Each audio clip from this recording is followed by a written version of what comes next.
Welcome into the live stream here from McCready and Siskey, powered by Rain Total Body Fuel. I'm Neal. That's Tyler here on this Monday. It is, sir. Later afternoon. I apologize for the later start. I had to take my son, or was taking my son. I didn't have to. I took my son to the Memphis airport to catch a flight today that took off at 2:20. So I was getting him there, making sure that he was off and ready to go. So he's about to board the second leg of his flight. So all good. How are you? I'm doing good, sir. How are you? I'm good. You were great, then you were not great, and you're great again. Well, when I thought that wasn't going to work, and I was going to have to restart everything, I was not excited about that. You feel better now, though. It worked. He's over there in the green room eating all of his munchies and his peanut M&Ms and all that other good stuff. Hold on, that's me. Okay. What was? He may be getting some gummies over there in the green room. I don't know. We may have some gummies for him over there. I started to pour a glass of something, but I decided not to. Decided against it? Well, yeah, it's a little early. A little early. I love it. Well, it's going to be, I say it's going to be an early night, but I'm sure I'll be checking the phone routinely. Oh. Let's see.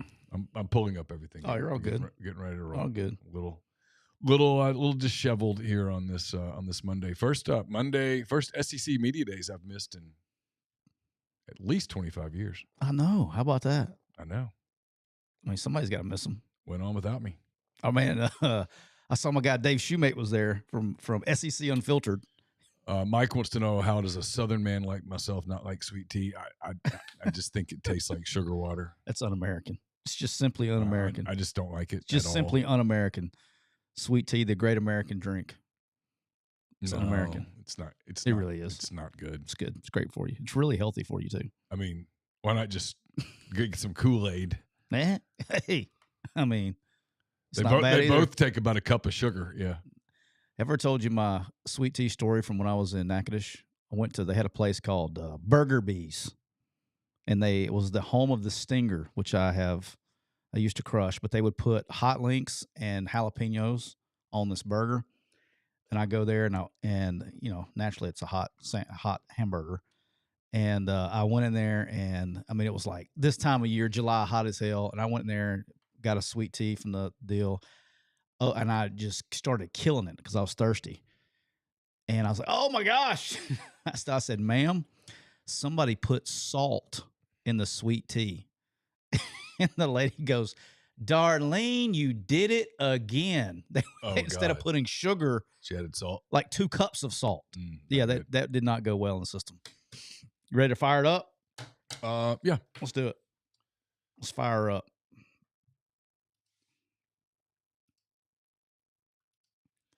Welcome into episode 291 of McCready and Siskey, powered by Rain Total Body Fuel. I'm Neal McCready, joined by Tyler Siskey, as always, here on this Monday, July the 14th. SEC Media Days began today in Atlanta. None of us were there.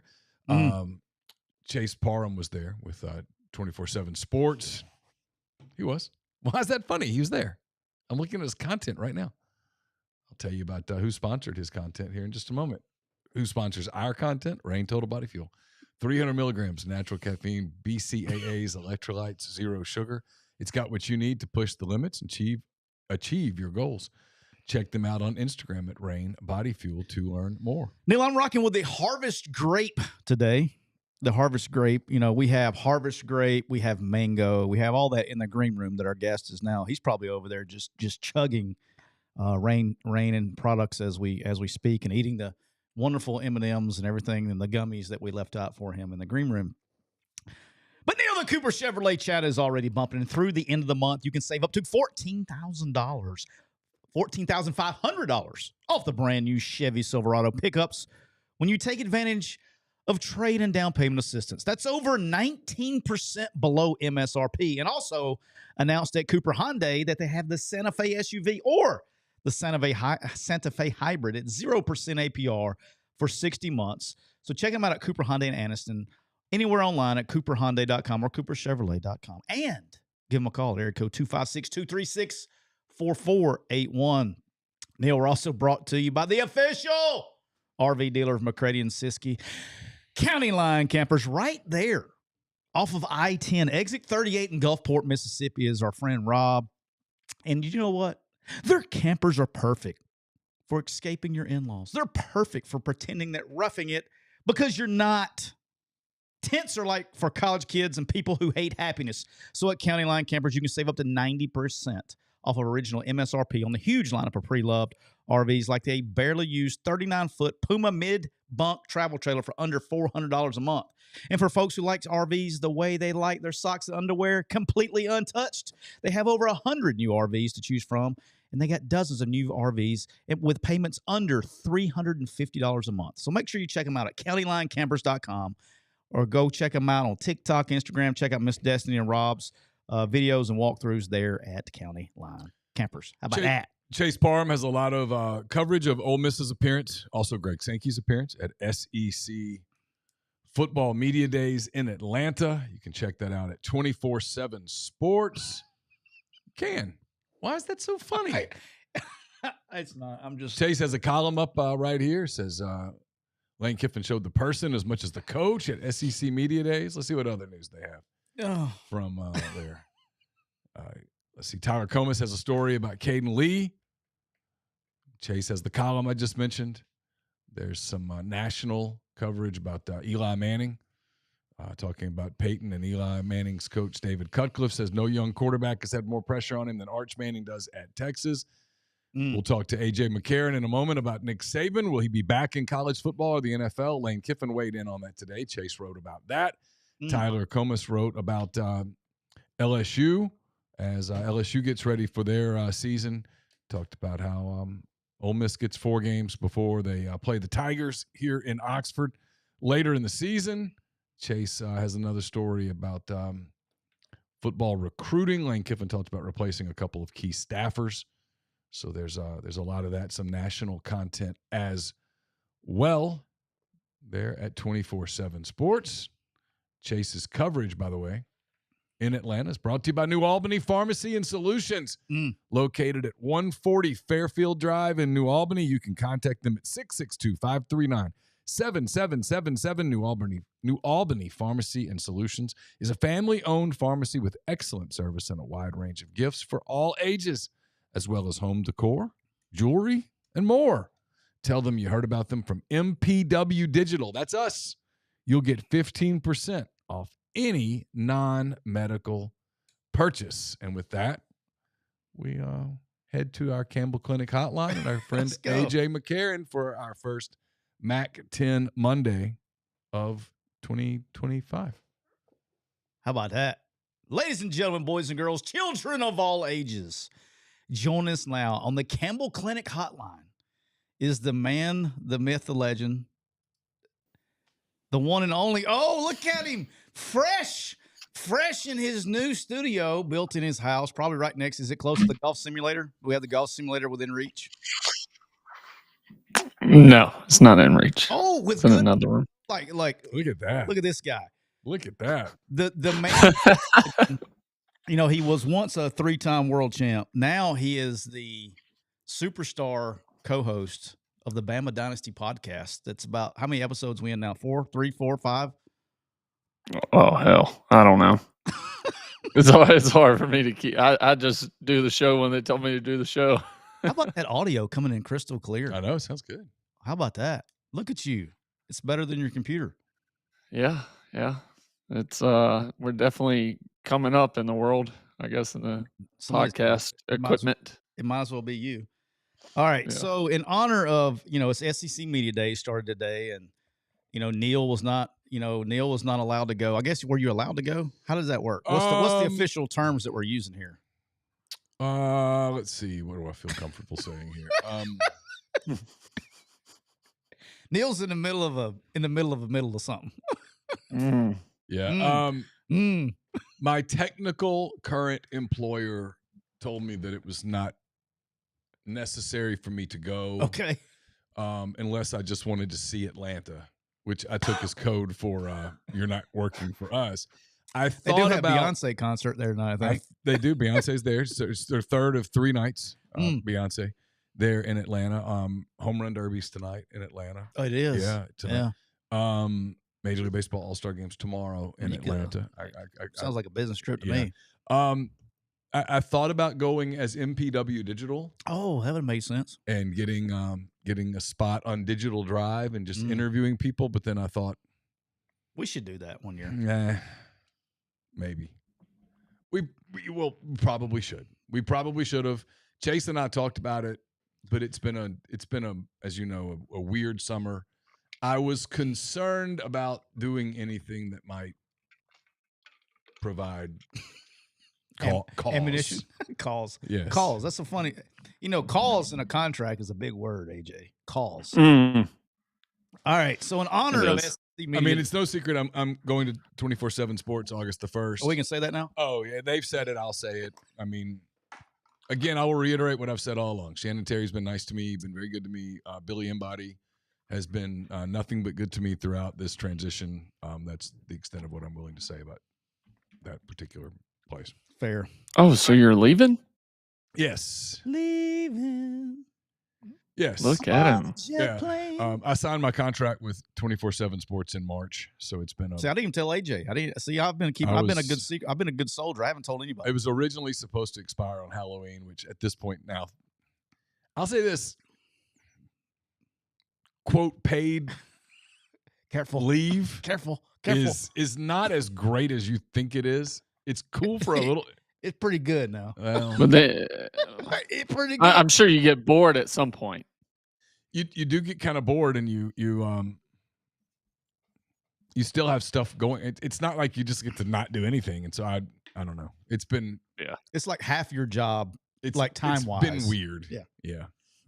All right, AJ, you're a media day vet as a player. How many times did you go? By the way, 3, 2, 3. Do you know? Yeah, either 2 or 3. I can't remember.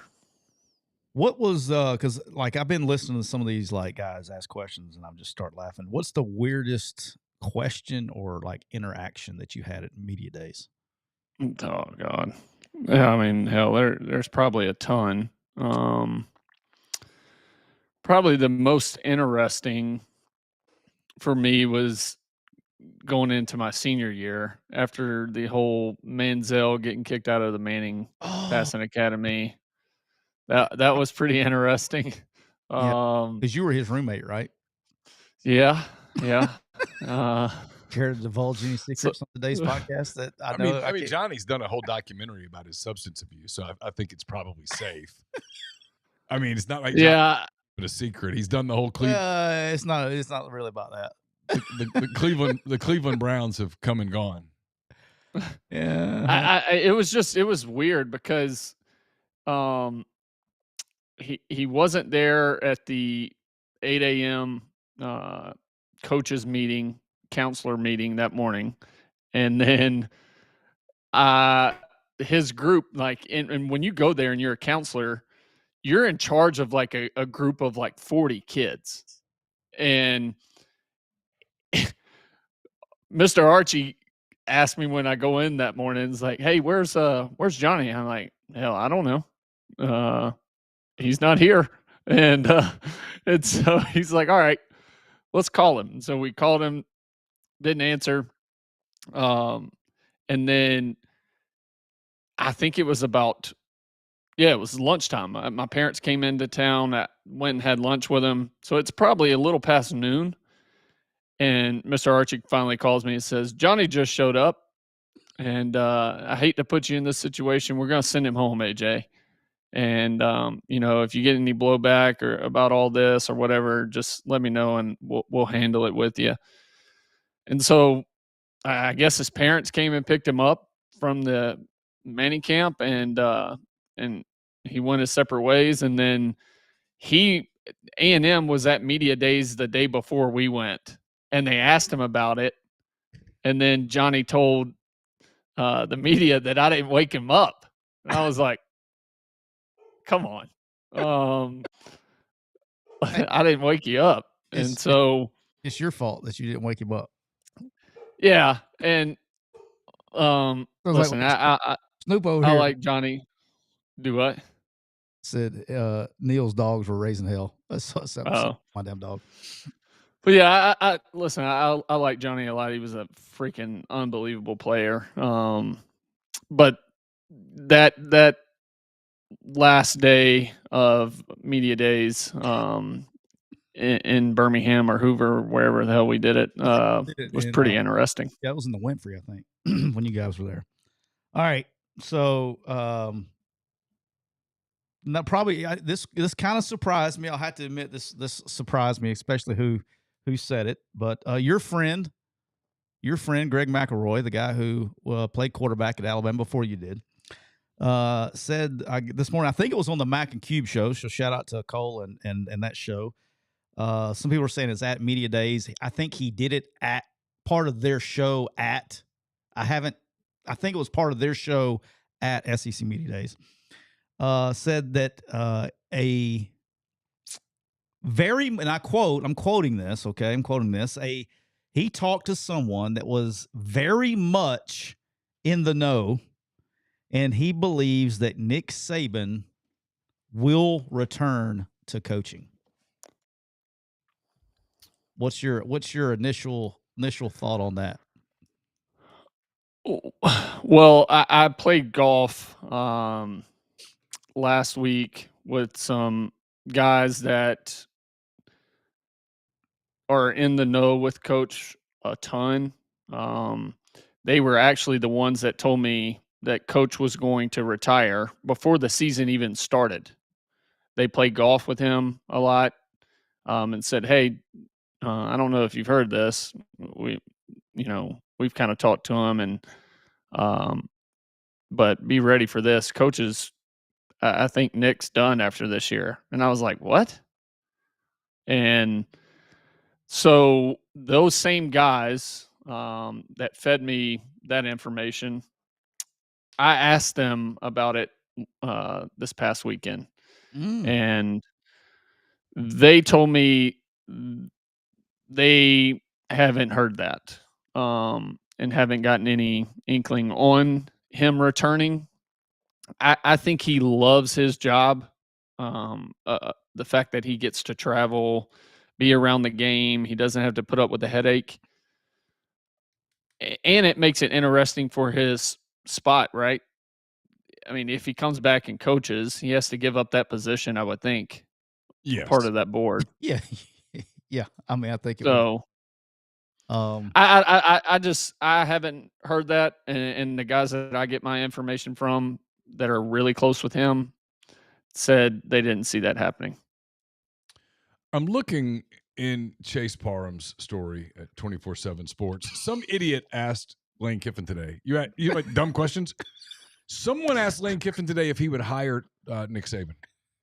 Oh God! I mean, and Lane, to his credit, was like, "Well, that's not going to happen." I mean, I feel sorry for people like that, though. I don't even get mad. I just feel sorry. That passes the point of the better answer would be Lane.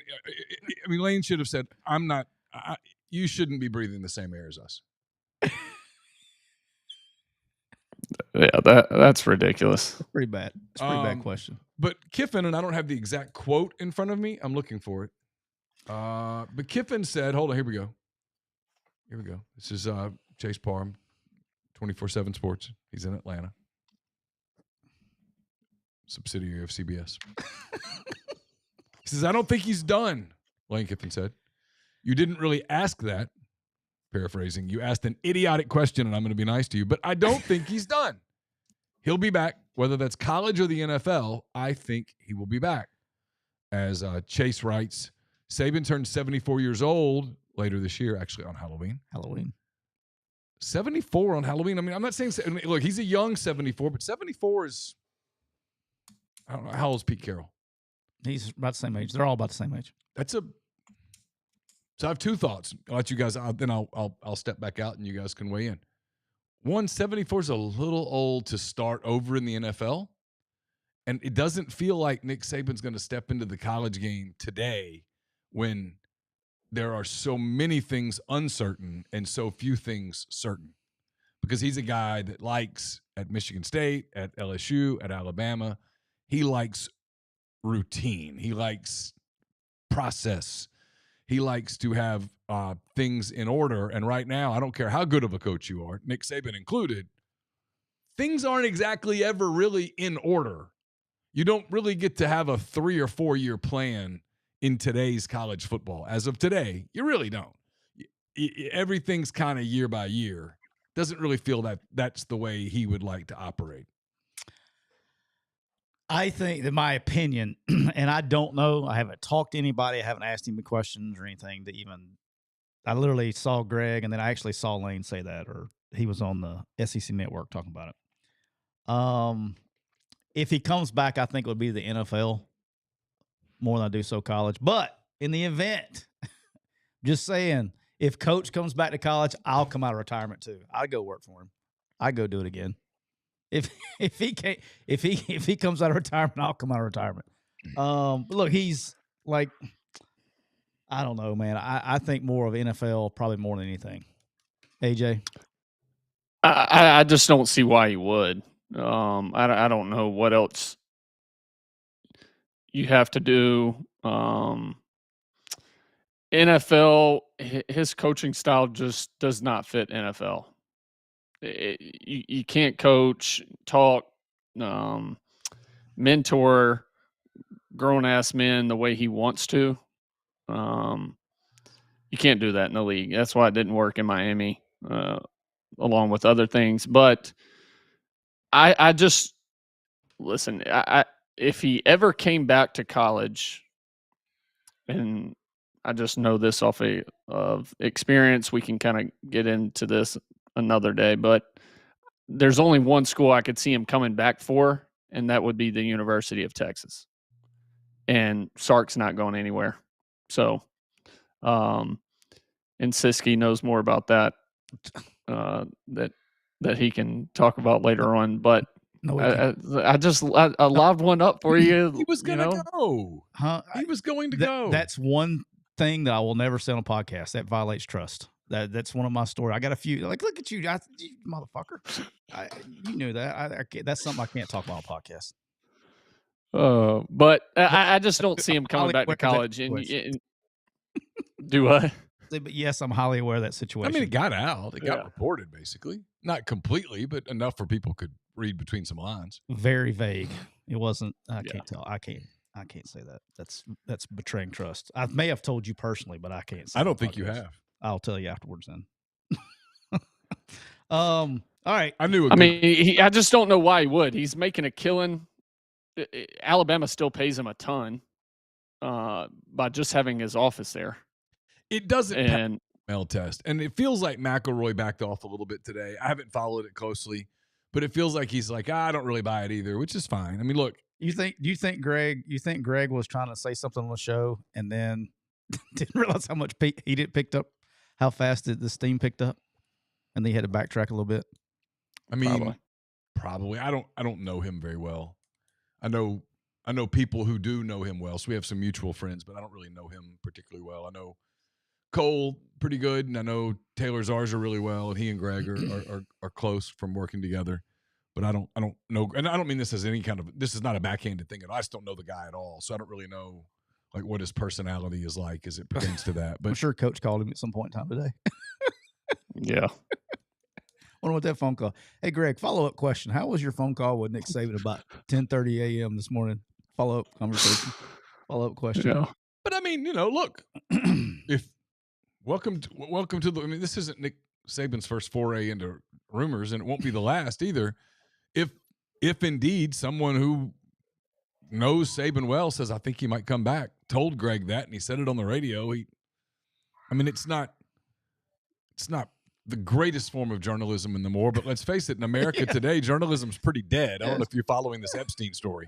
I mean, so, I think if you literally, it's literally dead. Well, I mean, my point is this is, it's not like this is the most egregious reporting that's occurred over the course of the last month. I'm not going to be the guy that goes, Greg McElroy's a rumor monk. No, come on, stop. I mean, if someone he heard it. Look, if someone told him that, he wouldn't have he followed that. up on it. I don't know Greg all that well. I do know him well enough to know if he said it, somebody really close that he really trusted said that to him. So it's not, he didn't make that shit up. I can tell you that. All right. Speaking of Mac and Cube, AJ. Speaking of Mac and Cube in the morning, I was unaware. All right. Just so you know, you teed me up. For you, I had to go defend you or talk about you or whatever, like 2 or 3 times last week. One, Neal let me know of you pissing off all the Auburn fans, talking about Hugh Freeze. That happened on one show, and then all of a sudden, like I guess I was same show, whatever, they clipped it, and now you said everybody that goes to Auburn's dumb, something like that.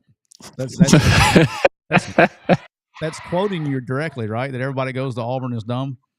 That's no, that's not quite. That's not. But you pissed off Cole. You pissed off everybody. I mean, I didn't even. I didn't give you shit about it. But I go in there and like I went into the land of the wolves, man. You went in there and then Cole goes in and rattles off every person. 87% of the people who enrolled at Auburn University in the 20th century that had successful life, and he didn't even include me. And I sent him a text. I was like, really? I didn't get included in the freaking, he named off half the, like 87% of everybody who attended the university. So how was your week last week with all the Auburn fans? You got any hate mail or anything yet? Or you just, what wrestling? I'm sure. That was on the Bama listen, right? Was that on that Bama Dynasty podcast? Yeah, it was on our podcast. So your Alabama fans are like a majority of the people who listen to that show? Hell, you never know. It looks like I got a bunch of Auburn fans that'll listen to it now, and even Cole. So I appreciate that, Cole. Listen, I love Cole. I listened to his part of his show where he was talking about it. And he kept reiterating, "Oh, well, I guess I'm dumb. I'm dumb." Nobody was talking about Cole, Carlos Dansby, me, Cadillac Williams, Ronnie Brown. Like, we're not talking about. We're talking when I was talking and this topic came up. First, it was about Hugh Freeze and the recruiting violations that he's accusing everybody of. The reason I said he was full of shit, the reason I said that, all right, is, me, I got to go get my stats, get the reasoning why. Are you over there clicking to show your research over there? You got a computer in front of you? Yeah, I do got a computer, but no, I'm the last guy that came after Hugh Freeze got the double-pronged attack of I'll pray for you and I'll kick your ass. That led to a 5-year NCAA investigation. So why do you guys pick on my guy Hugh for? Hey, I wasn't the only one. That's the thing is the one that said I was the reason that y'all got investigated a second time. So I don't feel like I owe Freeze a lot of like, hey Hugh, here's some platitudes. Here you go. I'll carry the torch. The thing is, I wasn't attacking Hugh personally. Like, I don't know Hugh Freeze. I was talking about him complaining about the recruiting violations. Kill yourself, but it's strong. Wow, we're doing that today. No, I just bringing up like insults that people say about people. We're doing that today too. Let's let it all air out. Let's go. But full of shit's kind of strong. Neal. So my thing is, you just brought it up. I did, but it was good enough. All right, I won't talk about AJ. Texas. You won't talk about that. Go ahead. Oh, you're good. So my thing is, Hugh, everybody's cheating right now.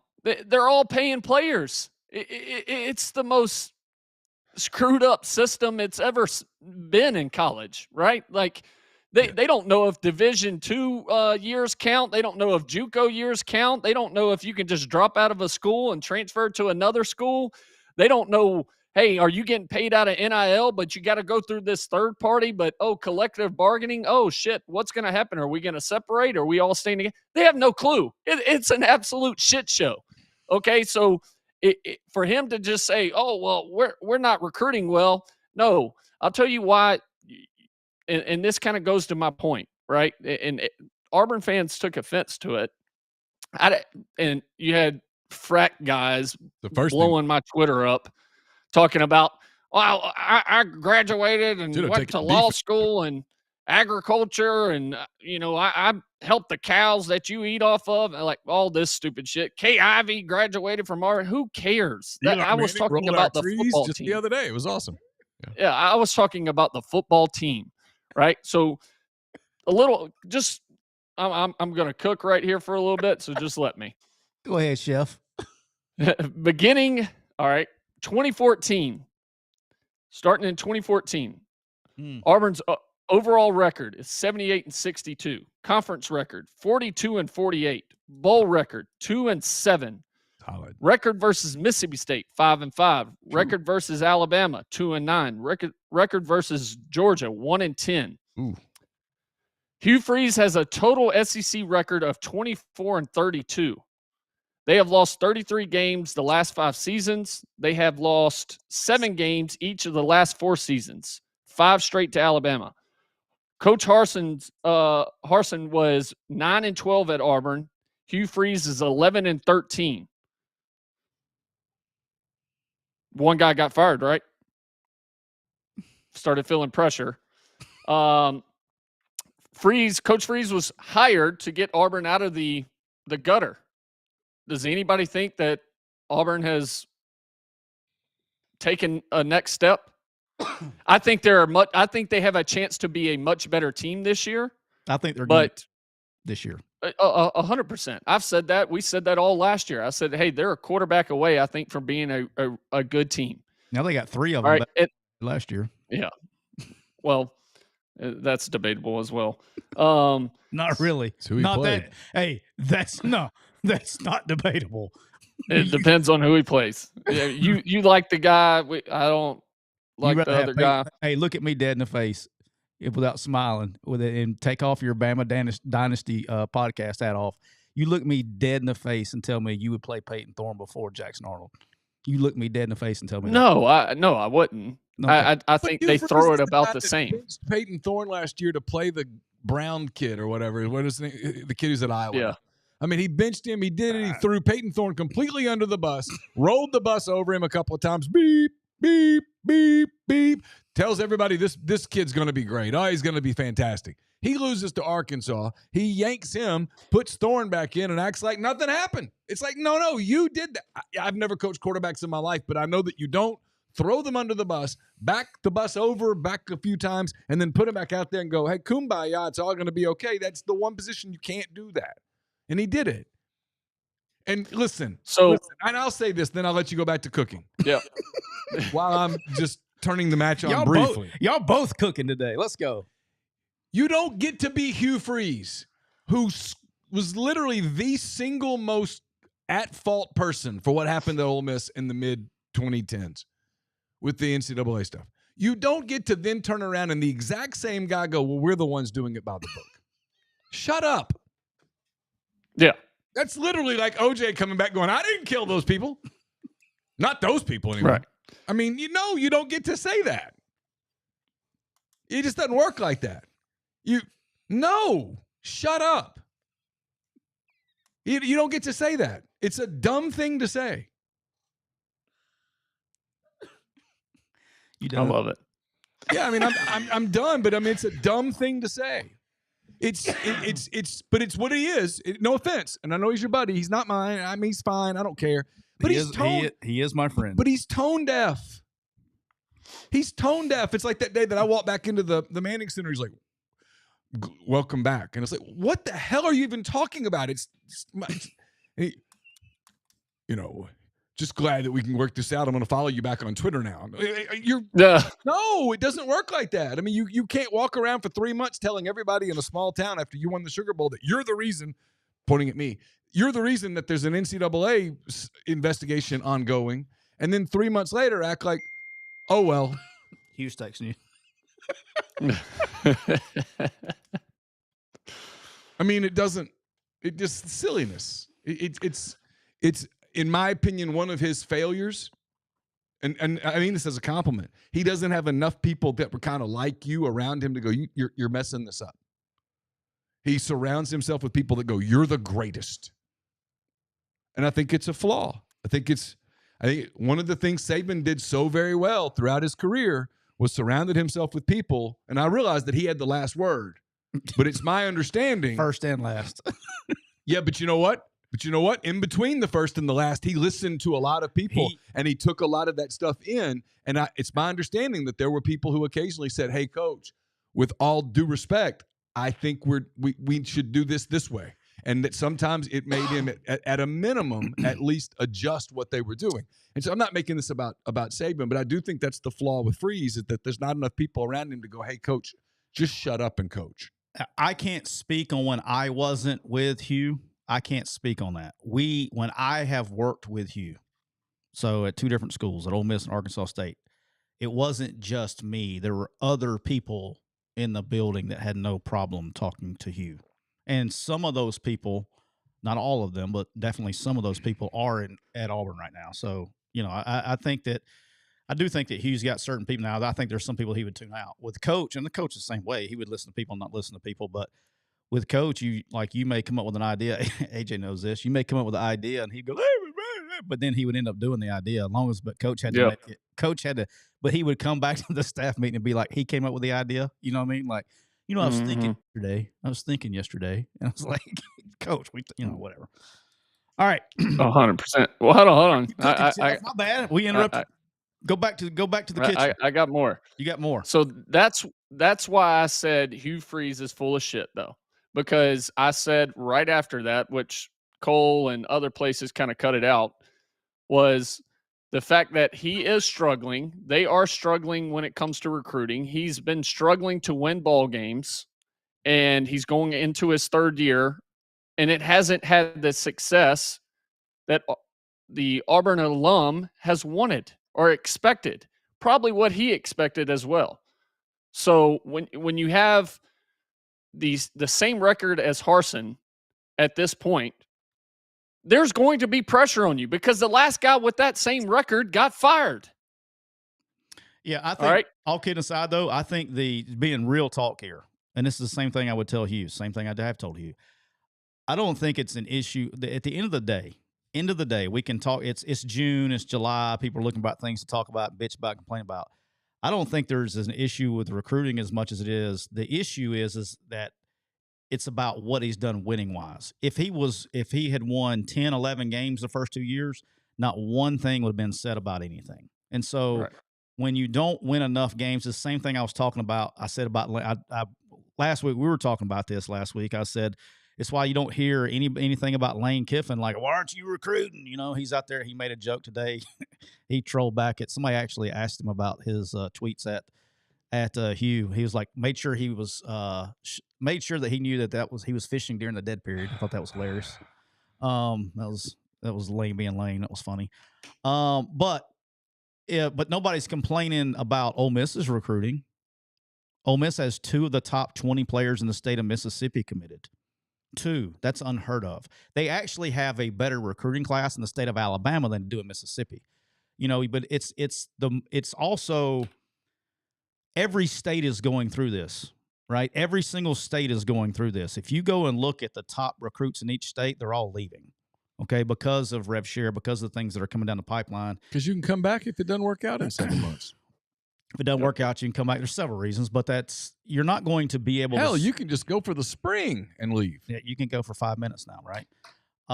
Literally, there are kids that went places for the spring.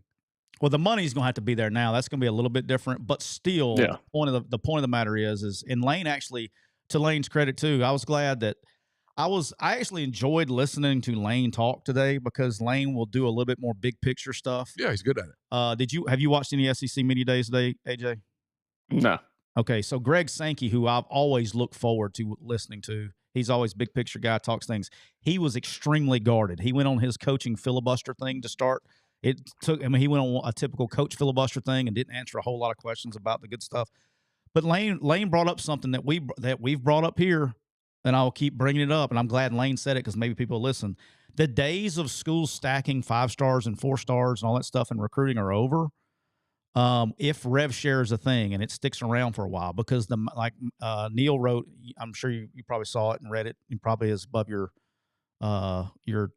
reading material today, but Neal wrote about it last week. Is it's a math problem, right? Is you can't stack. If you got $13.5 million, you can't go sign 10 5-stars every year because you can't. Correct. You won't have the money. So I mean, you can, but if you do, there won't be anything left for the rest of the roster, and you're going to have an incredibly top-heavy, leaning tower of Pisa level roster. I think this is a problem. I think this is going to be a problem with, like, when you look at Auburn's specific situation, okay, the truth of the matter, they're in a very similar situation that Ole Miss is in too. Right now, if you go into the 2025 season, Alabama will probably be in the situation as well. You go into the 2025 season and you have a bunch of really good young players, okay? Those young players, especially if you have a second-year player like Cam Coleman at Auburn, right? Mm-hmm. If when January gets here, for Cam Coleman to stay at Auburn, he's going to have to get a chunk of that rev share, okay? Yep. And so when you have and you're like at Ole Miss has some really good, young, talented defensive linemen, okay, in particular. Okay, obviously they got the quarterback, but other positions. They have a lot of really good, young, talented defensive linemen. In order for those guys to stay together and stay on the same page, they're going to have to pay them. You know what I'm saying? So, I think there's going to be some interesting roster moves. Are you done cooking, or you still got more chef stuff? Well, just a little bit more. Okay. Because then it went from the Hugh Freeze deal to Auburn fans, were pissed that I guess they thought I was talking about you can't graduate from Auburn and be successful or whatever. Again, I was talking about recruits. Can't believe you said that. And if you're being recruited in the state of Alabama, you're from the state of Alabama. And the reason I said you should choose Alabama, right? They wanted to talk about how great of an education, from from Auburn University is, blah, blah, blah. I went and did my homework on that as well. All right. Since 2016, this is for the football team again, right? Alabama has a GSR of 93%. That's second in the SEC behind Vandy. In 2024, Alabama had a GSR of 97%. Since 2016, Auburn is halfway in the pack at 84%. And then again in 2024, they were in the middle of the pack at 84%. Kind of proves my point again. War Eagle. Go there. You're going to graduate. Higher graduation success rate. You're much more of an Auburn guy than you were an Alabama guy, though. You know that? Yeah. You would have been a much better fit at Auburn than you were Alabama. How so? Well, I don't know about that. That's the kind. Auburn is kind of a laid back, competitive deal. Alabama's, for the regular student, I'm talking about, not athletes, but for the regular student, AJ would fit better with the student population at Auburn than he would have at the Alabama. He fit better. He knows that. That man's from the DIP. And then my last thing was, hey, how many people from the DIP went to Alabama? Alabama State Penitentiary. Yeah, hey, I forget Neal. Neal's a fellow Mobilian. Yeah, my man's from the DIP. I've never once thought of Auburn as, quote, country, end quote. It's a freaking ag school, man. Yeah. Yeah, I realize that. I mean, I'm just telling you my experience. You're more country people typically from the state of Alabama typically go to Auburn. Okay. Yeah. The more very similar to Ole Miss and Mississippi State, okay? Okay. Ole Miss is kind of like Alabama. Mississippi State's kind of like Auburn. Okay. That's the best way. I mean, it's not, there's nothing wrong with it. I mean, it's tell AJ tells everybody they're done. Grind says Auburn is country. Yeah. Yeah. You didn't know that? Not really. But you know me, man. AJ's more country. Like, he's from the I remember DIP, taking Campbell on an Auburn visit, and all she said about Auburn was, I hated it. And I was like, okay. Really? Yeah. I liked it. My wife liked it. Good place. Now, for the me. day we visited Auburn, I enjoyed my time. I don't know what had happened, but I think something had happened with Mother Nature, and the sun was like 1 mile from the Auburn campus. It happens. It was hot.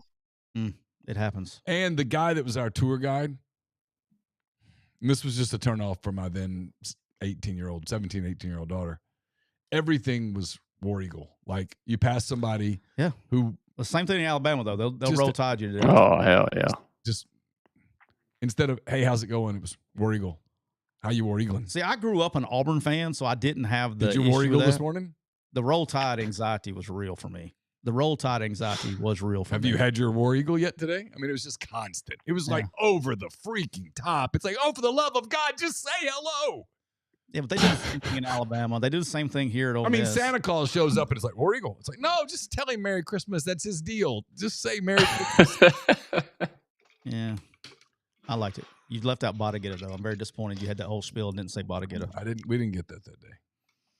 All right, AJ, before we attempt to open up the phone lines here in just a little bit, I wanted to do this with you while I got you on here. Since in the spirit of SEC Media Days and everybody ranking their teams and all that stuff, I wanted to go through tiers, okay? Tiers of the SEC. Not tears of joy or tears of sadness. Yes, some of them may be tears of sadness. I have spent a lot of time, relatively, in my vacation, looking over everything. And so what we'll call tier one is going to be true title contenders, teams that you feel can win the SEC championship. Okay. Teams that you feel can win the SEC championship. All right. How many next year? This coming season, 2025. All right. How many teams do you have, or do you want me to go ahead and go first? I have 4. Okay. I have that 5. I think can win it. I have 5. All right. Who do you have? I have Bama. Yep. Georgia. Yep. LSU. Yep. South Carolina. Ooh. Okay. All Bama, right. Georgia, LSU, South Carolina. So you're leaving Texas out. I just yes, I am. My possible yes. my possible 5th would be Florida. Okay. All right. I have 5 in mind. I have Georgia. I have LSU. I have Texas. I have Georgia, Alabama, LSU, Texas, and I am going to be the guy for year number 17. I also have Don't do it. I have Texas A&M. Oh, hell no. I will be the guy. Aggie Nation, I will be the guy that does it every year. It's time. All kidding aside, I mean, I've looked at rosters for a long time. They do check all the boxes, man. I don't know what else to tell you guys. I'm just going. I got to put them in there. It's me. I'm the one that y'all can come make fun of. I'm doing it again, and I admittedly know that I'm setting myself up for failure. Okay, I'm hand-raised guy on myself. I am setting myself up for failure. I tried to stop you. You did. I had to do it. All right, Georgia, real quick. Georgia for me. Go ahead, Neal. You got who you're for, or how many do you think? Have you looked at it? I haven't really looked at it. The ones that I think could win the national championship, SEC title. In the SEC, how many teams you think? Georgia. Yep. LSU. Okay.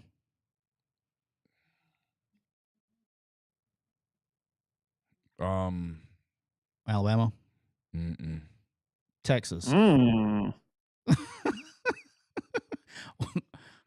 How the hell you got LSU in there, Neal, and not Bama? LSU didn't have a damn defense last year. That's true. Because I know what LSU is going to do at quarterback, and I don't know what Bama's going to do at quarterback. Texas. I'll go no on Texas too. Okay, so you basically just got Georgia and LSU. You think that's it? They can win the SEC title. Why not? Okay. Why not? That's what I'm talking about. I love it.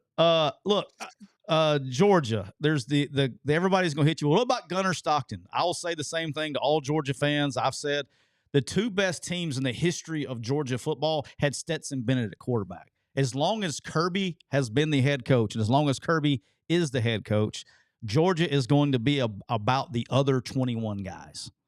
I think they're going to be back. And somebody in the TikTok chat had the greatest line of all time. They said, Gunner Stockton doesn't need to be Gunner Stockton. He just needs to be John Stockton.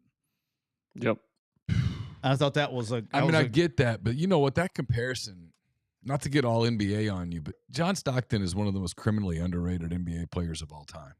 Yeah, but he was also ran the offense and distributed the ball. Did, but he was he's a great player. He's a Hall of Famer. Top 50 of all time. Defender, one of the toughest, nastiest players to ever play the game. Well, they can't play defensive quarterback. It's because he just didn't look like that. Yeah. Well, maybe Gunner will knock somebody's ass out on an interception. I mean, Kirby loves Gunner. I asked him at that Regions Traditions golf tournament. It seems like Kirby's kind of quarterback. You do wonder if what I perceive as just the limitations from being physically elite will cost them a time or two in the league. No, I'm with you. No, I'm saying they may be a time or two, but I still think above 10. And they get in, that's why they're in tier 1. Yeah. I know AJ has a whole podcast around this, but I think Alabama is in. I think Ty Simpson will actually run the offense, and that will make Alabama better. And I think that defensively they're going to be elite on defense. Yep. And I think. I mean, if the football gods dropped in here and told me Ty Simpson plays really, really well, I would immediately amend what I'm saying. I just think he's going to run the offense. Yeah, I'm just looking at it and going, well, a year ago they couldn't figure out the quarterback thing. They haven't at least publicly figured out the quarterback thing yet. And so if you're going to have a weird quarterback thing, see, I don't think my recent history tells me if you're going to have a weird quarterback thing, you're going to end up stumbling. I don't think I think they got the quarterback thing figured out. I think the biggest factor for Alabama this year is them figuring out the running back thing. Agree. That's the position at Alabama. Everybody talks about quarterback. Blah, blah, blah. That's the position Alabama I think is taking the biggest hit over the years because not able to stack up depth and things. I mean, it was like. I mean, serious. This is what's crazy about it. We had one. It was like we had AJ's. I guess AJ's senior year. We had T.J. Yeldon. We had Kenyon Drake. After Kenyon Drake was Derrick Henry. Then we had Alvin Kamara on that team. We had Alti Tenpenny. Like we had some dudes. And then when they left, we brought in Damian Harris and Bo Scarborough. You know what I mean? Like you just stack guys and guys and guys and guys. And in today, and that's in the transfer portal era. I think that's the one, people want to be the guy, and there needs to be about 3 guys. They got to figure out a run game, though. That's going to be their biggest downfall. They do. The offensive line should help them, though. They're going to be better, I think, up front this year than they were last year. Real quick, thanks to Will for the super chat. He says, how about that SVG win yesterday? I don't know what that means. Van Ginberg, or he's talking about Sonoma. NASCAR. I'm talking about NASCAR. Yep. Okay. SVG. I was sitting there. It took me a second. Yeah, he freaking won again. He's a road course guy. LSU, I think, is a legit contender. I think what they've done portal-wise, they front-loaded everything. I think they've improved their defensive personnel drastically in this offseason. And I think that they will be a legitimate. Not only I think they have one of the 10 best rosters in the country. I think not only are they a legitimate SEC contender, I think they're a legitimate national contender. They're my favorite to win it. I'm a big Nuss guy. Y'all know that. I am biased. I will tell you when I'm biased. I am biased on that one because I love the family. They added a lot of really quality players from the portal. They did. They were front loading the roster before front loading was cool, and they did a really good job of getting out ahead of it. I'm just telling you, they're going to be. And it's a shame they may go lose the first game because they play Clemson right on the road, and they need to win it because I do think Clemson can recover better from a loss to LSU than LSU can recover from a loss. But I think they're really good. I do have Texas in mind, AJ. I'll be curious to why you don't have them in yours. Look, I think of if you can have depth in today's modern college football, they've done a good job at it. I think they're going to be really good on defense. I think that's going to allow time for Pete Sanchez to grow up a little bit and establish himself as a starter. Now they got out of the gate. They were playing Ohio State in Columbus, which is going to be one of them games. But I do think defensively they're going to play good enough to where he doesn't have to be Arch doesn't have to be the guy. My thing with them, love Arch, love the family. Mr. Archie just texted me yesterday. My biggest thing is Texas somehow loses a game every year, usually that they shouldn't, or just looks awful and gets blown out, a la Georgia last year. I got to see Sark win the big game for me to truly pick them. And the biggest thing is Arch staying healthy all year. Yeah. There's so much hype around the kid. There's so much buildup. There's, it's almost impossible for him to live up to expectations from everybody. It is a bear. And he likes to run, and I think that plays a factor in him staying healthy all year. You know, I think their schedule too. When you look at their schedule, I think that they went from one of the easier schedules in college football last year. You know, when they're in SEC, and I think it takes on a whole new meaning this year. You know, they got to go obviously out the gate to Ohio State.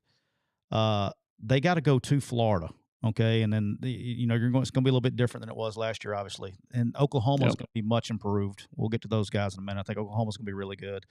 And then they have to go. They have to go to Georgia.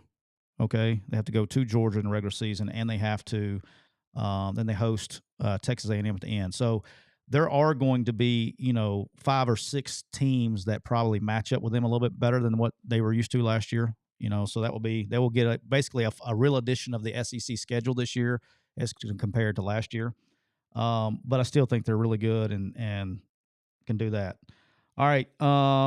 All right, tier 2 for you. All right, so tier 2 for me these are really good teams, okay? Going to be a good football team, but are going to probably have a tough time getting to 10, okay? So I'm assuming you would have Texas in that since you didn't have them in the last one?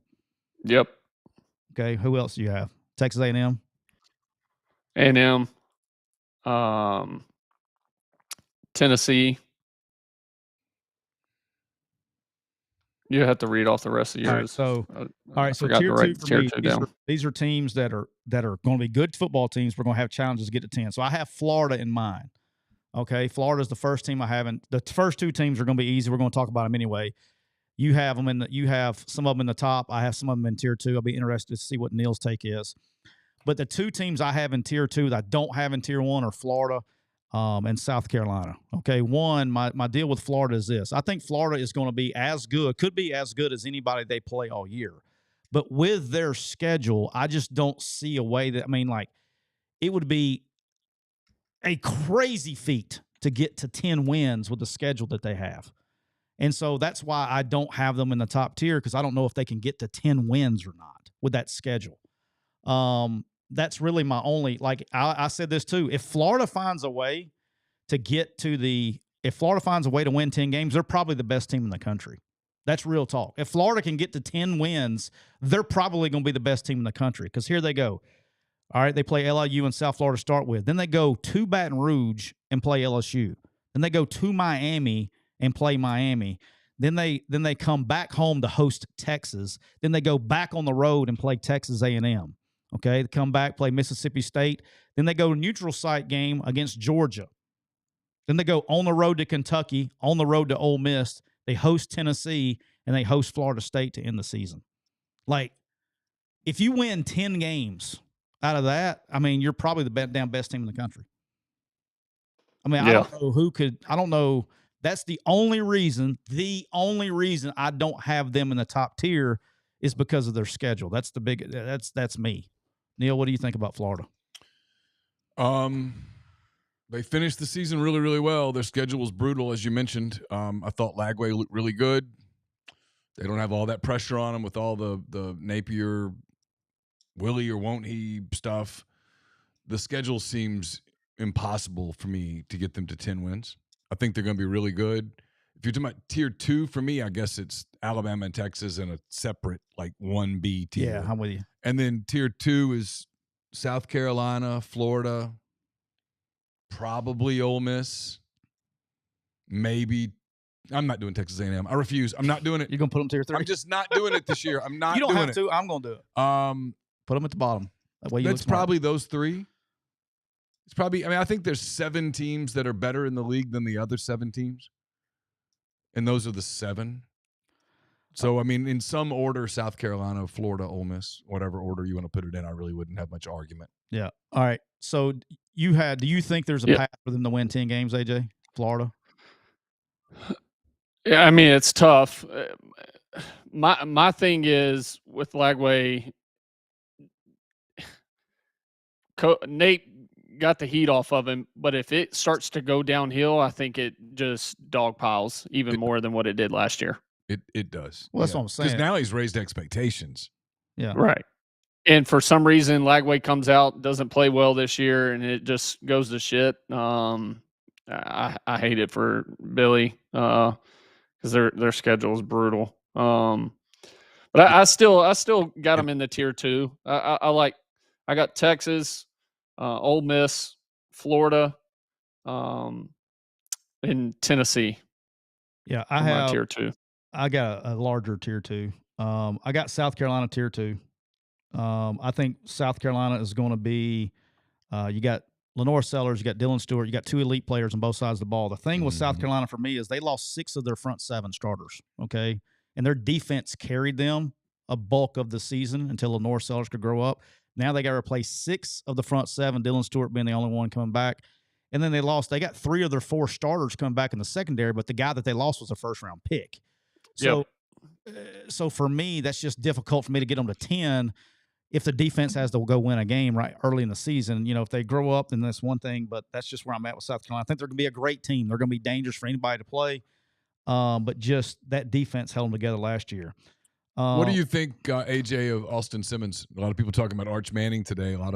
This week, a lot of people talking Austin Simmons today. Is the story about his dad, kind of the Todd Marinovich sort of upbringing, if you will. What, if anything, have you seen from him to give you expectations one way or the other as to how he'll? This is the kid at Ole Miss. Yeah. I think he throws it really well. Watching some of his highlights from last year, he almost has a little bit of gunslinger mentality to him, to where he tries to fit. I think he knows his arm's really talented, and he tries to fit balls in windows that he shouldn't. Now, that could be him just being young, or that could be a screw it mentality, and I'm gonna see if I can get it in there. But the kid's super talented. An issue for him. Do what? Self-confidence has never been an issue for him, and I don't mean that as a negative or a positive. He's just one of those guys. He believes when he steps on the field that he's the best player on the field. I love it. You have to. You have to be at that position. But AJ's point, AJ brings up a really good point here. If you watched Austin Simmons highlights, like from college, every one of them, not every one of them, but most of them, you're like, ooh. Like you're, ooh. Like he's throwing over people that you probably wouldn't coach him to do that. Yeah. You know what I mean? Yeah, sure. Like one of his biggest highlights is throwing a post into cover 2, and I don't know how the hell he got it over the safety, and the kid caught it going out of the back of the end zone. But it wouldn't be a ball. It's like, oh yeah, I'm gonna throw this. It's like, fuck no, oh yay, I guess. He has an explosive play. One of his really big explosive plays against Georgia, he threw it in the middle of 3 guys and just threaded the needle. Yeah. And I was like, and then, he has a ball batted down at the line of scrimmage. It should have been a pick 6 the other direction if it doesn't get batted down. Like he fits it in there. And so he hasn't had enough reps to where you go, hey, this dude's just that dude. Or is he like, that's my whole thing. I'm going to say it on behalf of the kid. Okay. Yep. This will be about the last time you'll ever hear me defend Ole Miss. Ole Miss fans need to be extremely patient, okay? Yeah. They got a kid that's extremely talented, and he's going to be really good. He's probably going to make a few mistakes that's going to make you yell at him and get pissed at him. Just be patient with the kid and let him grow up. He's going to make mistakes, but he's extremely talented. See, this is where I watch a lot of people on the beat that I will be rejoining soon. About 16 days, 17 days. Yeah, 17 actually. We got 13. We got 31 in July, right? I've watched them do this 10 wins thing. They're going to win 10 games. And I'm like, okay, I mean, sure, maybe. But nobody in his or her right mind would go, yeah, they're going to win 10 games. They lost. Not only did they lose 9 players off of their defense, 9 starters, those were elite players, man. I mean, like, even the ones that didn't get drafted, like Trey Washington played, no hyperbole, 3,000 snaps at Ole Miss. I mean, he was, and you could count on him on the back end. You knew what you were getting. Trey Amos comes over from Alabama and was a cut the field in half corner last year. Princely Umanmielen, when he was healthy, could go get was just that it was you had to account for him on the defensive line. Walter Nolan had a special season, went 17th, 15th, 16th, something like that overall to the Arizona Cardinals. JJ Pegues, I mean, was one of those like special college players who oozed leadership. He's going to be a good pro too. I mean, he oozed it. And then you had Jared Ivey, who I think is criminally underrated. You had surprised he didn't get drafted. You had Pooh Paul, who is impressing people with the Chargers right now, I think, or the Rams, whichever. You just had a bunch of guys, and you lose those guys. And Did you then say Walter Nolan? Yeah, I said Nolan. And then on the other side, you had this kid who was just one of the most charismatic quarterbacks I've ever been around. I'm sure there are other quarterbacks that are more charismatic, but I've been around that I've covered. People just gravitated to him. Even when Lane Kiffin was like, you know what, I'm really pissed off at you about the way that the 2022 season ended. I'm bringing in Spencer Sanders, and I don't really care if it runs you off. That was essentially what Lane did. Jackson Dart's response was, screw it, I'm going to win the job. This is my team. It's my locker room. And then he went on and did it. I mean, Ole Miss had not won 10 games in a season, but like one time in the whole program's history, and they did it 3 of the last 4 years, including 2 years with Jackson Dart, where they won 21 games in 2 seasons. Yeah. Well, look at the SEC, boys. There aren't a lot of people winning 21 games in 2 seasons. I mean, Georgia and Alabama excused themselves from the room, and then everybody else is like, we hadn't done that. That was a lot of Jackson Dart. He did a lot of things for that team, and you replace him with this very talented kid, but he doesn't have a start under his belt yet. And the odds of him making some first-year mistakes are pretty high. Pretty high. And you mix a new defense and the schedule that they've got. I just think when people do the 10-win thing, it's just kind of disingenuous, in my opinion. I mean, they're being fans, too. I mean, 10-2, and Lane Kiffin is walking out the door with National Coach of the Year. Yeah. Oh, yeah. 100%. I mean, I think they're young, they're talented. I think they're a year away from having a serious conversation, particularly on defense. They got some young talent up front. Yeah. I think we're a year away from having a real conversation. Yeah, if you told me that in 2026 Ole Miss won 10 games or more, I'd be like, yeah, sure. Yeah. This year, man, that's like you said, that's rich. I mean, that's because you got to go to Georgia, you got to go to Oklahoma. LSU comes to your place. You've got some weird games that I'm not talking about fans, by the way. I'm talking about media. I don't like fans, man. When fans do this thing, it's like when fans go, I'm a homer. No, you're not. You're a fan. You can only be a homer if you cover the team. If you're just a fan, you're a fan. I mean, if I'm a fan, like, Neal, what do you think Thunder are going to do next year? 82-0. Win the whole damn thing. We're not losing a single game. I mean, that's fandom. But if you're being a journalist or a reporter, a person who covers the team, and you go, oh, this team's winning 10 games. I think you're just doing that. Boy, that sure is easy in July to say that.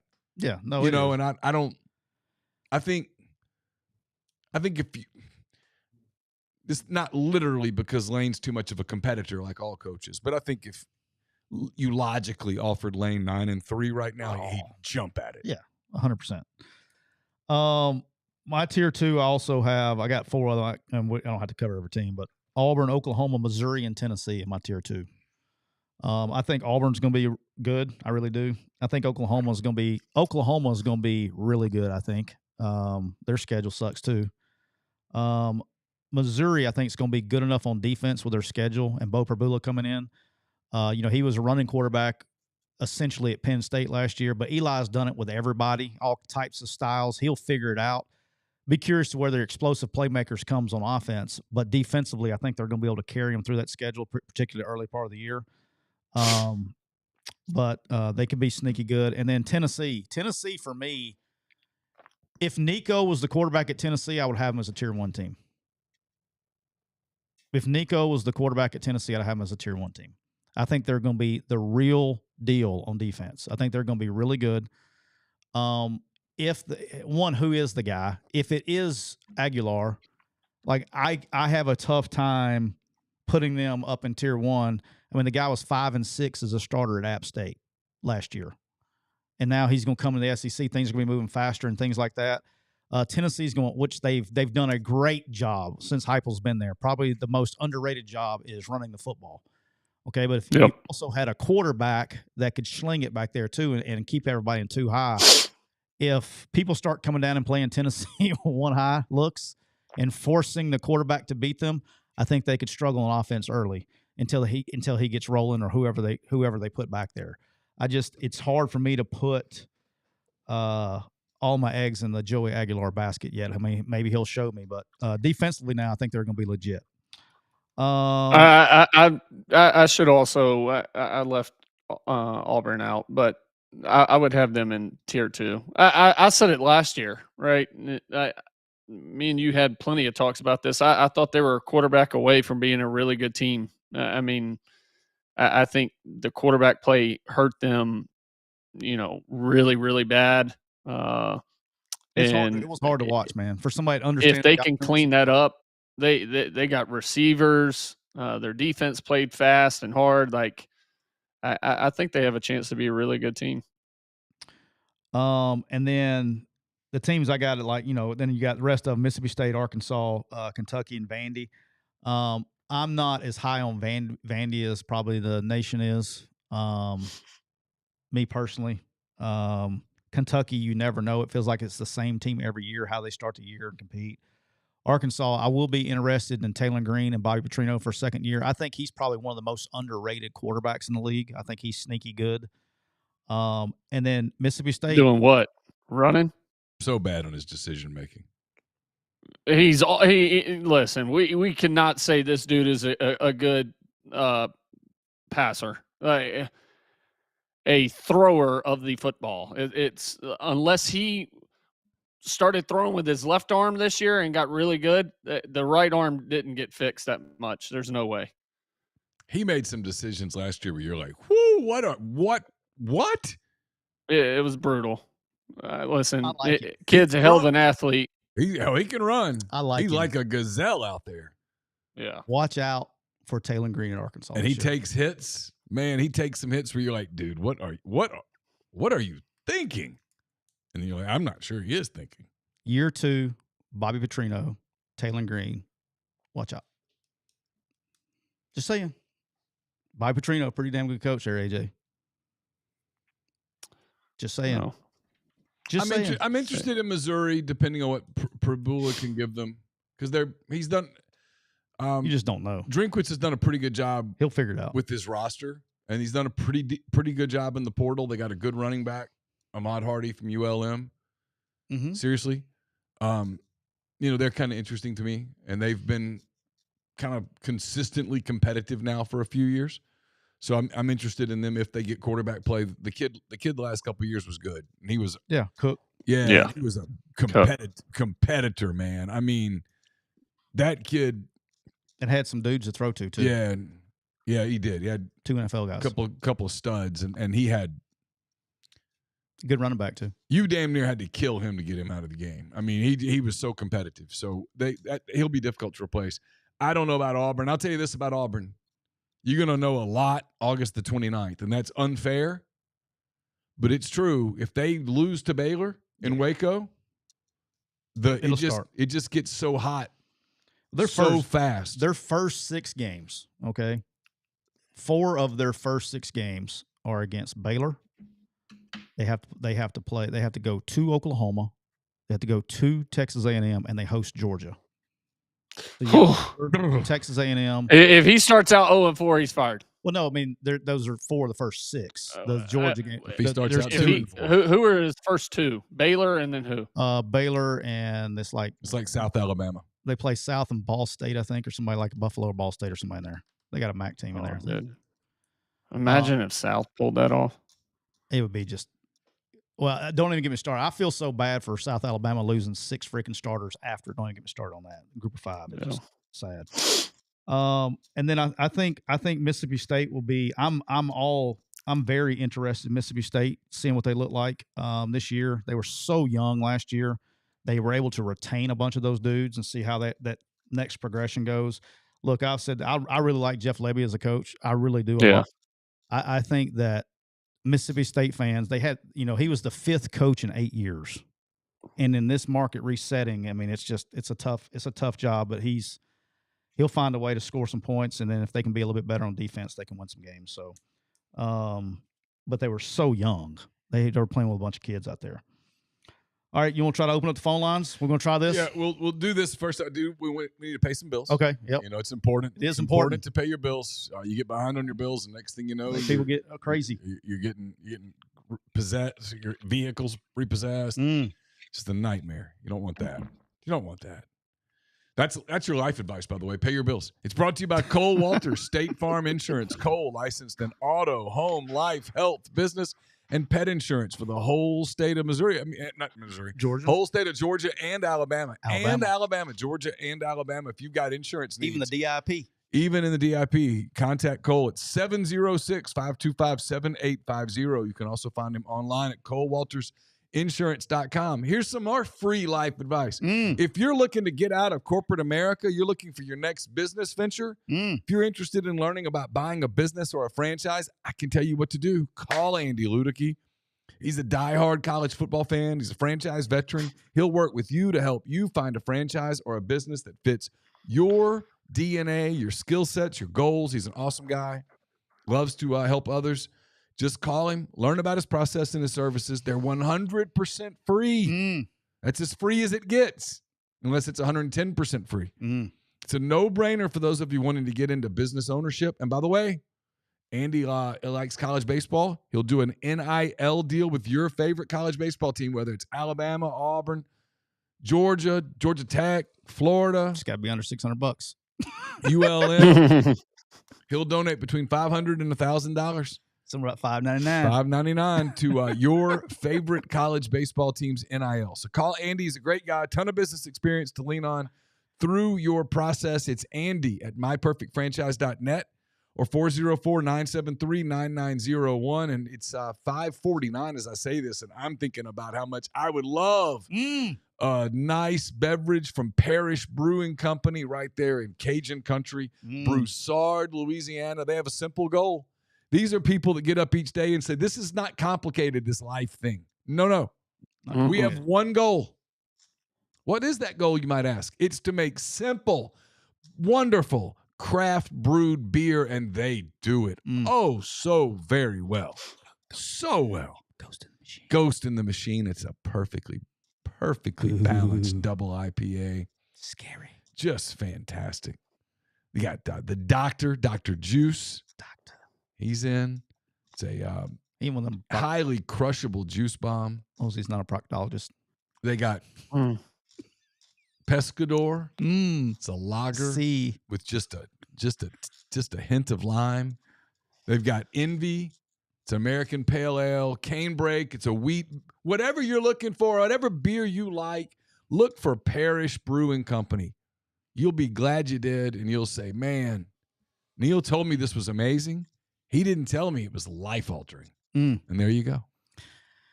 Neal, I mean, all those companies sounded so good.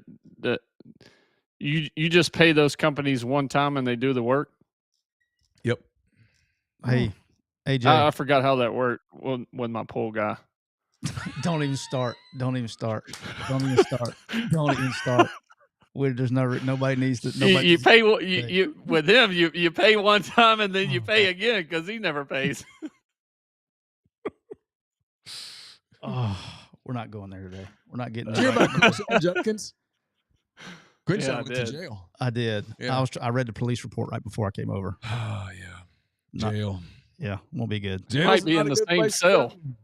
Hey AJ, do you know it's Nobody wants to go to. Nobody at Parish Brewing Company got up this morning and said, "You know what we want to do today? Go to jail." No. Nope. Probably not a good idea. Nope. They just said, "Let's brew beer." AJ, did you know it's summertime and it's hot? Did you know that? Yeah. But the I did. deals are hotter at Kia of Meridian. They have 1.9% on the 2025 Sorrento and Sportage. And so if you need a low payment and a great warranty, the Kia K4 has payments as low as $379 a month. It was school sports fast approaching, AJ. Instead of loading them up in your Ferrari or Lambo or where the hell you got over there, your Lambo, you should go get you a Kia Carnival. They have over 70 new vehicles in stock. So come see us or give us a call at area code 601-483-6444. And AJ, it's been a while, but did you know what happens when you go to Kia Meridian and you say, Trav, pull it out? You know what you get to say? Well, pause. Spin the wheel. Oh, and win awesome prizes like a PS5, an Xbox, a TV, and more. So check them out on TikTok, Facebook, and Instagram at Kia of Meridian. All right, the Campbell Clinic Hotline is open. Neal is putting it at the top of the screen, I believe, there. So feel free to call in. Tell AJ how much he sucks for all of his hater comments on the Auburn Tigers. How's that for production skills, man? How's that for production skills? It's not very good, but you know what? It's there. It's kind of low-key impressed. Pretty sweet. Read it. All right, the hotline number is 662-426-1464. All right, hang on. We're going to try to get this to work. All right. Patience and production. Welcome into the show. Who do we have? Hunter Hall in Huntsville. Hey. Yeah, turn your. Just want to say, go ahead. Appreciate all that you guys. Yeah, turn your device down so you don't have the delay. Your podcast. Oh, thank you. Appreciate that. Gotcha. I just wanted to say, sorry about that. I just wanted to say I appreciate the podcast and all the good insight and info. But I come into the park this afternoon to hang out with my wife and kids, and I think I'm reading between the lines, and the best thing that's happened to me beside my wife and two kids is the kick six that Sabin stayed 9 more years in Tuscaloosa. You don't have to say anything else other than that, and we'll leave it at that. Appreciate the show, guys. I'm glad you enjoyed the kick six. I did not enjoy it as much. You know, I finally told at dinner the other night. Yeah. This came up at dinner, family dinner on I think it was Saturday night. And I had to explain. I finally told my kids how much that game cost me. They did not bonus wise. Was not a good day. I don't know that guy that called. I'm happy for him, his wife, and his 2 kids. But how sad is your life that the best moment, other than those 3 things you just named, is a kick six when you didn't even win the national championship that year? You just won the Iron Bowl. Like, they did win the SEC. Brother, who gives a shit? We got to do something with our life. I would have kind of liked winning that game, though. Have been what did that cost you? What did they set you a back? lot, well into the 6 figures. Yeah, figured as much. Yeah, $250,000 ish. A lot. I've never told you that. Yeah, you've told me. I don't remember the exact number though. Hey, caller, who's this? Who's on? Chevy in Nashville. What's up, Chevy? Driving to Memphis for work. Rolling into town now. But I just wanted to ask a couple questions. Yep, we're rolling into town. About 15 minutes left. How short of a leash do y'all think Charlie Weiss Jr. has at Ole Miss? I mean, obviously that defense carried that team last year. No Jackson Dart. What do y'all think about, Weiss maybe having one more year to prove something and then hitting the road?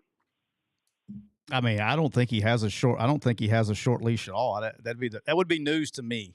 I'm unaware of him being on some kind of proverbial hot seat. Yeah, I think the only one that has a short leash over there is Juice on game day. That's it. I think everybody else has a pretty long leash. I mean, I don't. All right. Who do you think? Who's winning the home run derby tonight? Oh, there's a good one. I got. Yeah, I did. I got analytics wise. I have O'Neal Cruz. And then what's my guy's name from Washington? Reed. What's my guy's name? I'll tell you in about 2 seconds. Give me a minute. Only thing I'd worry about with O'Neal Cruz would just be his stamina. It's going to be so hot, and that dude is so lean that he's going to run out of juice pretty quick. Yeah, I got O'Neal Cruz and James Wood for a home run derby. Who else is in it?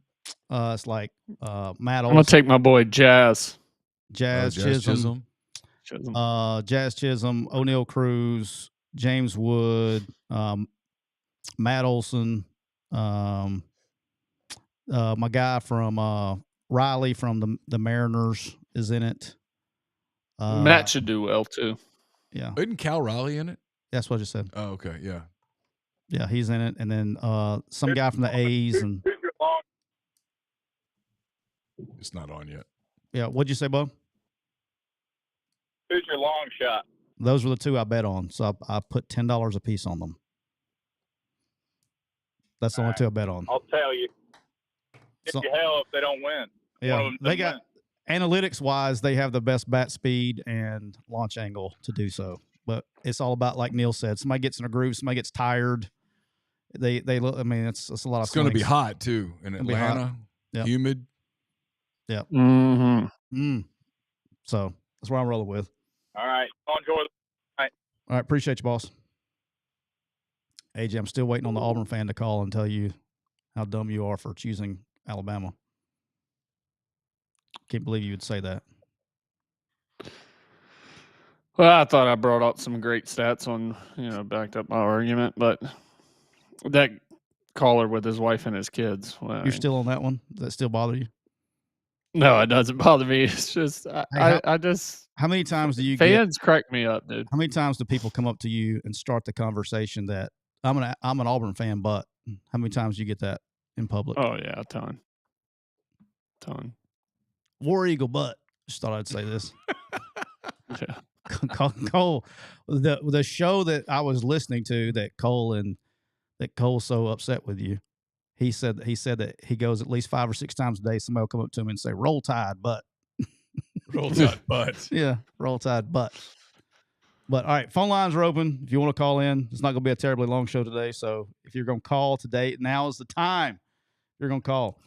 AJ, what about? We didn't really talk about what's your thoughts on John Mateer at Oklahoma? Hell, I have no clue. The quarterback from that transfer. Yeah, I mean, I know people nationally are super high on Oklahoma. I don't know like where that's coming from. I'm not saying it's wrong. I mean, but there's a lot of Mateer buzz because he played well at Washington State a year ago, and I mean, they lost a lot of good players off of a defense that what they do last year, 7-6, 6-7. I mean, there was just I've been doing this for a long time. I never really understand what leads to these narratives, and I've fallen for them myself. I'm not saying I don't. I mean, Texas A&M, I'm like hook on a sinker year after year. Not this year though. Not now. Nope. I've sat and watched that bait. Went not interested. What if they're good? What if this is the year? Been good for them. I mean, good for them. I mean, I have no issue with them. I've told people that, like, people make fun of Texags. I think the people at Texags are really, really good. I've studied their model. I think they're awesome. I watched some of Olin and David's show this morning. As a matter of fact, I mean, I'm in on. They're nice people. They're some of the nicest fans. But year after year after year, people throw the bait in the water that goes Texas A&M is going to be awesome. Just look at their roster. Look at their roster, and everybody just goes. And then they go 4-11. I mean, no. I'm the one. I do it every year. Every year, year after year, I do. I'm not biting it this year. This year, the bait went by me, and it was all shiny, and I was like, no. I mean, I didn't even look at it. I didn't even thought about it. I think when you but got this year, the chum in the water this year is kind of Oklahoma. It's like, here, come on. Yeah, I think they're going to be good on defense. I think they got most of their production back. I thought they lost some guys, but they definitely got a bunch of dudes on defense that's played a ton of football.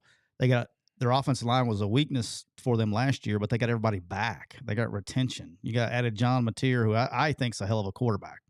I watched him. I'm a sicko. Obviously, I watch a lot of football. I've been watching him watched him play at Washington State last year. And they got Ott, running back from Cal, who's really good. Like, they got some really good pieces. Now, their schedule sucks, like we talked about. Their schedule sucks.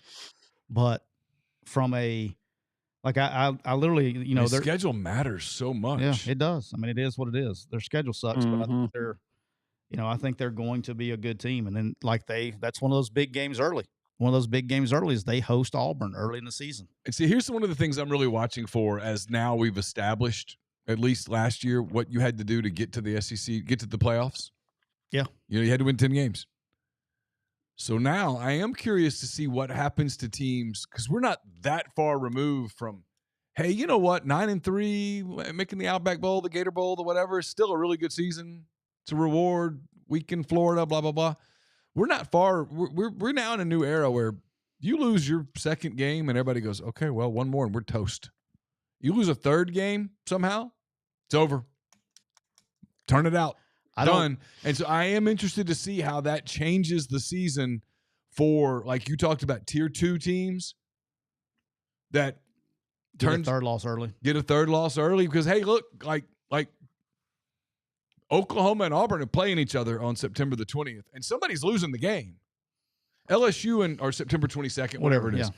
September 29th, I think, Ole Miss and LSU play in Oxford. Someone's losing the game. And so once you start piling up, not piling up, but stacking a couple of L's, I mean, I think the clock speeds up on guys going, well, we're not going to the playoff. I need to worry about my pro future. I need to do this. I need to do that. You guys start checking out.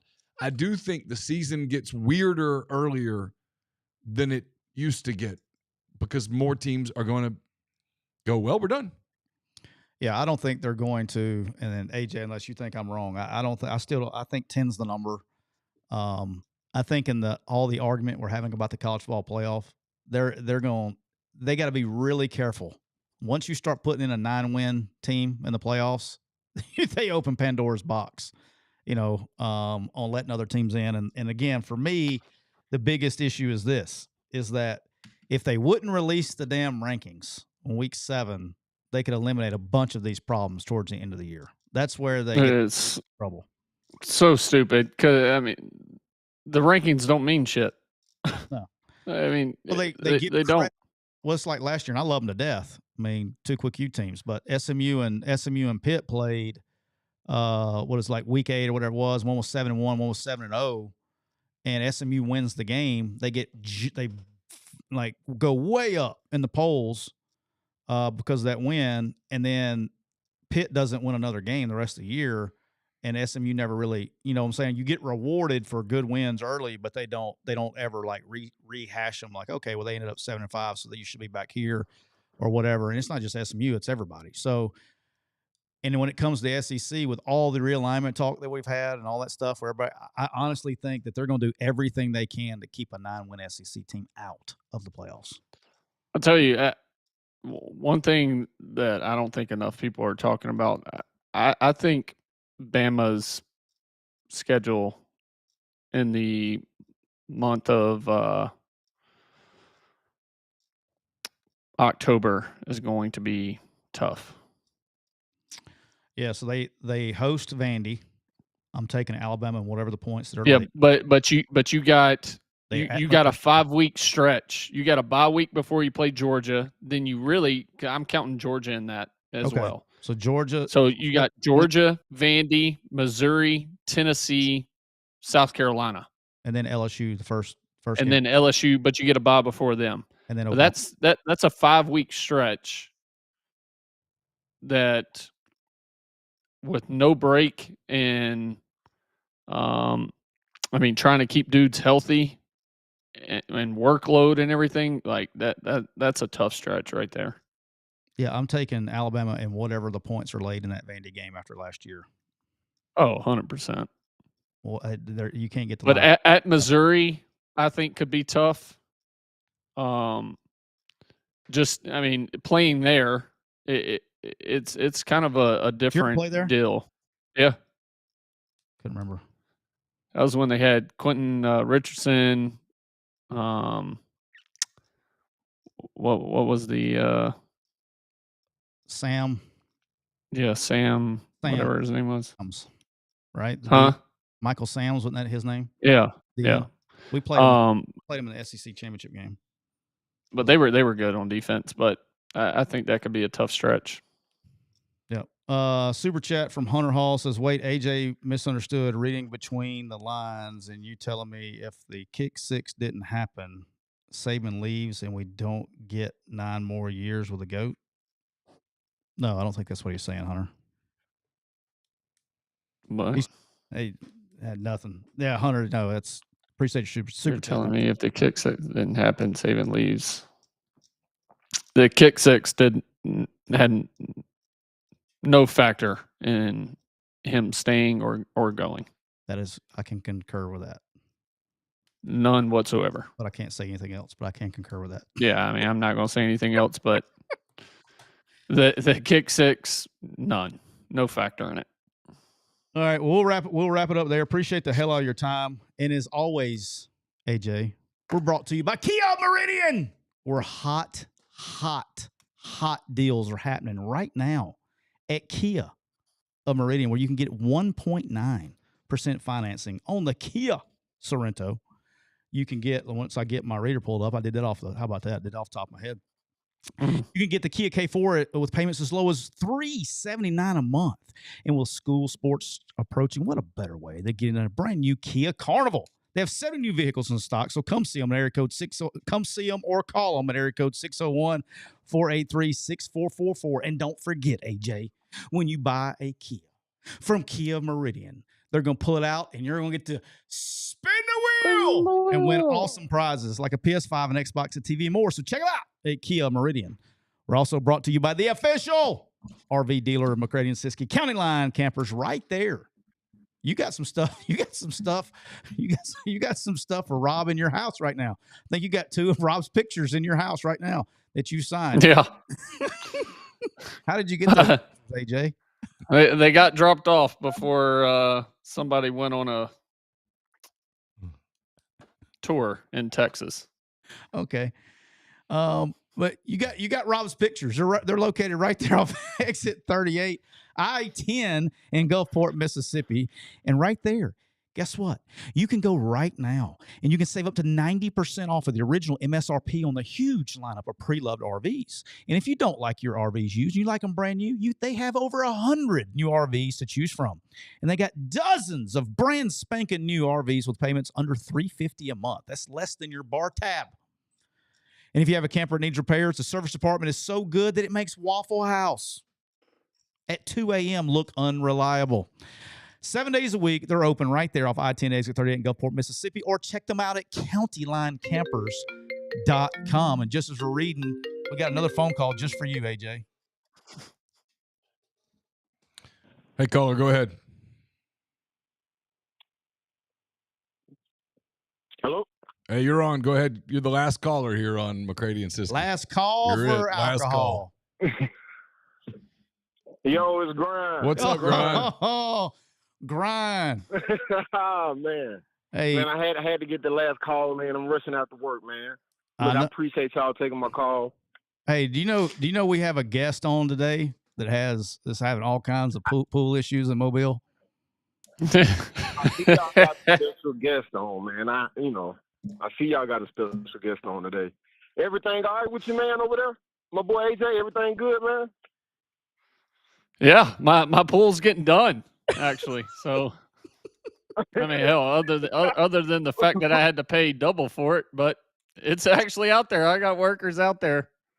They out there working on it right now? We're the turf is in, pavers are laid down. We are pavers? Hey, I didn't hear about that. We got pavers now? Yeah. We have to go get some new ones. No, I had to go all new stuff. All new stuff. Okay. What about slide? Did slide show up? Way to go get new slides. Slide gets, I had to pay for that again. Slide gets here in 2 days. Turf gets here tomorrow. But we are 1 week away from it being completely done. Okay. How about that, Ground? Okay, that's good. So you got it plumbed up and all that, man. That's good, man. Look, yeah, that was some, that was some mess, bro. I ain't never seen nothing like that for you. I hate that for you, but shit, at least you on the up and up, about to enjoy it. But look, man, my thing is, okay, look, first off, I'm gonna ask y'all the same question I asked Neal. You can only take one team to cover. Auburn -3 versus Baylor, or Bama -14 versus Florida State? It's a good question. Can't take them both. Got to pick one. I would take Auburn -3 because I don't like large lines. And 14 is really 3 scores to cover. So that would be my answer. AJ, do you even know what that means? Yeah. Okay. AJ's not a betting guy like that. Yeah, I understand. Okay. Alabama has to win by more than 14.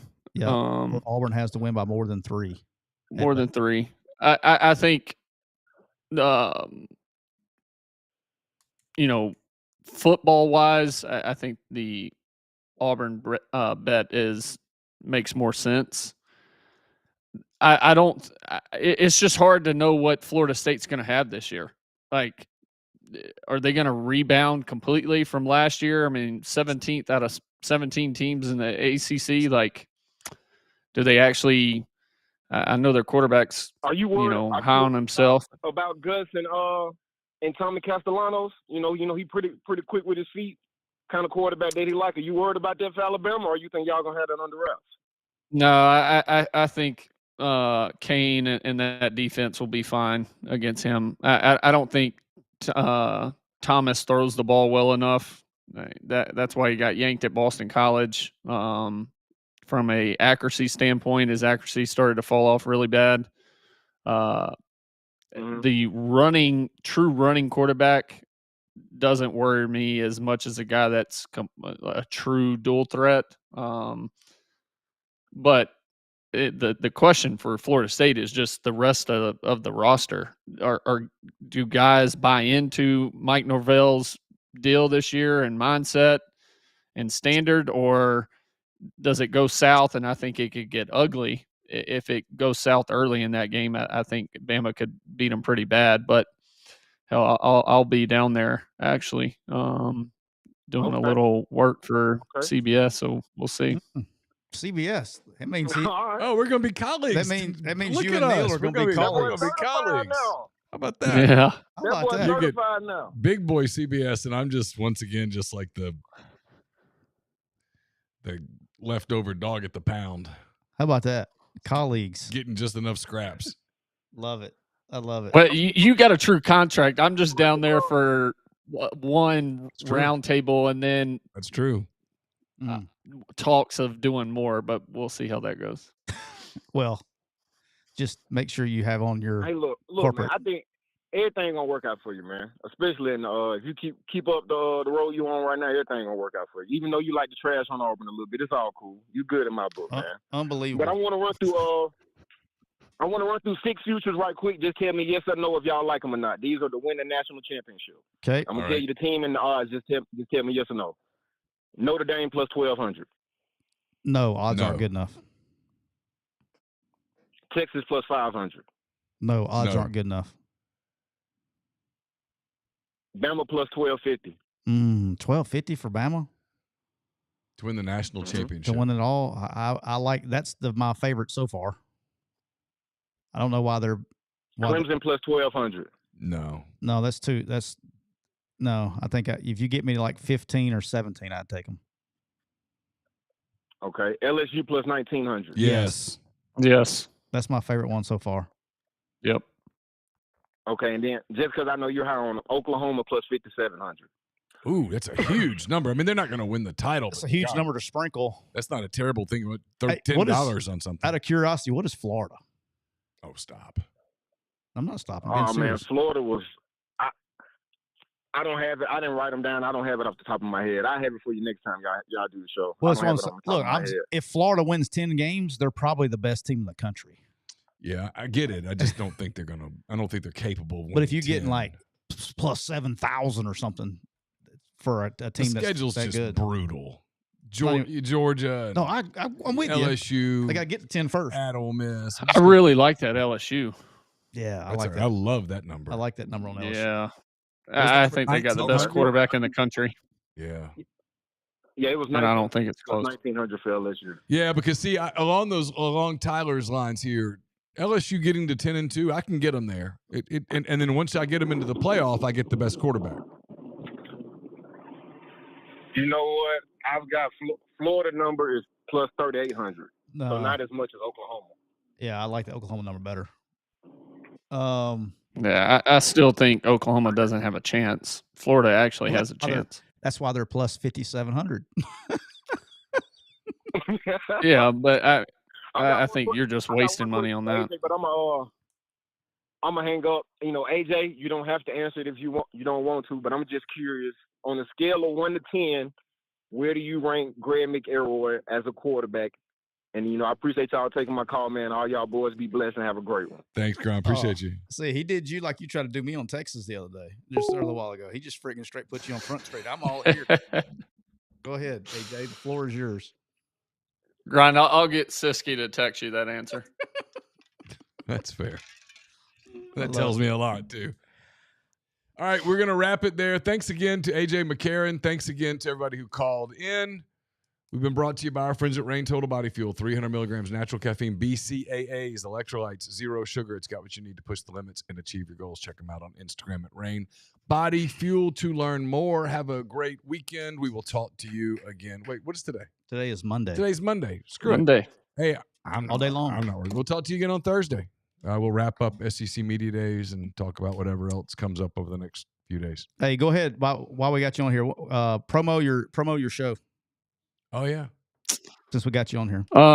It's the Dynasty. Hell, I don't know. Look us up on YouTube. On my IG, Twitter. If you're a football fan, I mean, we mostly talk Alabama, so it is what it is. But and you piss off. We're good. You turn into a WWE, and you piss off everybody. You turn into a WWE character. Hey, look. Grindle like this, like Cam Newton said on his 4th and 1 show. It's all entertainment, baby. Speaking of Austin, thank you for the super chat. He says during football season, I need a call-in show at least one time a month. This is just phenomenal stuff. Much love, guys. So thanks, Austin. Appreciate you. Thanks to everybody again. For AJ, for Tyler, I'm Neal. Until next time, take care.